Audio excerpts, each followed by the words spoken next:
Egunon entzule guztioi. Ongi etorria goizero bezala irrati maniara.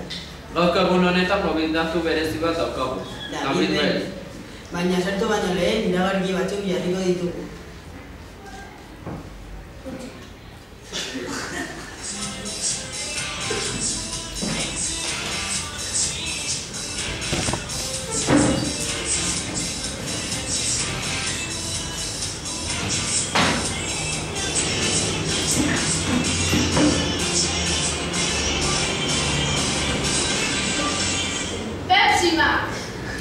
Lehen esan dugun bezala, David Bell gurekin daukagu. Kaixo, David. Kaixo guztioi. Orain galdetegiarekin hasiko gara. Galdera bat, David. Txikitatik parkurra egiten duzu?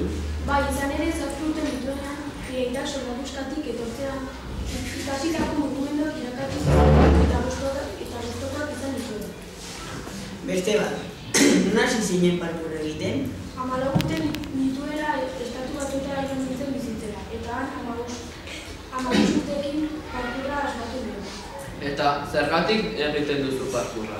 Niretzat parkurra bizimodu bat da, batez ere argintasuna eta indarra erabiltzen direla.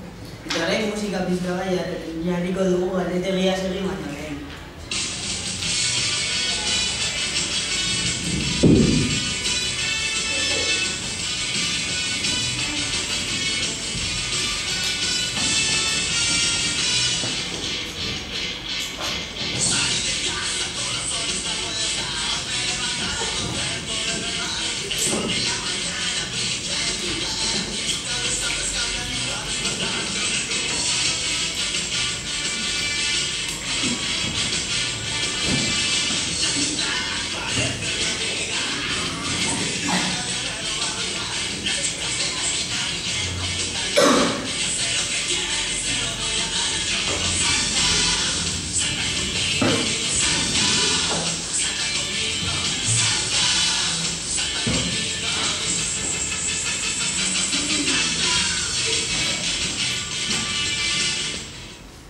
Hemen gaude berriro eta galdetegiarekin jarraituko dugu. Gauza bat, parkurra egiteko zein leku edo berena, Paris edo Nueva York? Niretzat parkurra egiteko lekuriko berena Nueva York da. Izan ere, erekin altuak eta handiak dituela. Hemen jartzen du 8 urtez jamakasleak gidatu zenituela. Erreza izan zen? Ez, 8 urte asko zaiak izan ziren. Hasieran ez zekiten oso eskalatzen, baina azkenean nik bezain ongi egiten zuten.